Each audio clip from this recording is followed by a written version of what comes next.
বিভিন্ন দল যারা আছে তারাও যদি আমাদের সাথে ঐক্যবদ্ধ হয়ে চলতে পারত, খুদার কসম খেয়ে বলি শাইখুল হাদিস ইবনে শাইখুল হাদিসকে বন্দী করার মতো করে বাপের বেটার মুখের সাহস ছিল না।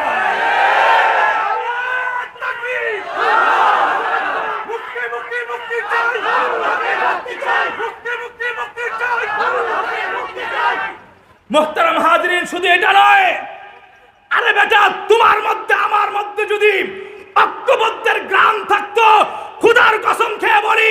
বাংলার সিংহ পুরুষ মুফতি ফজলুল হক আমিনী গৃহবন্দী হয়ে জালেমের হাতে মৃত্যুবরণ করতো না। আরে তোমার ভিতরে আমার ভিতরে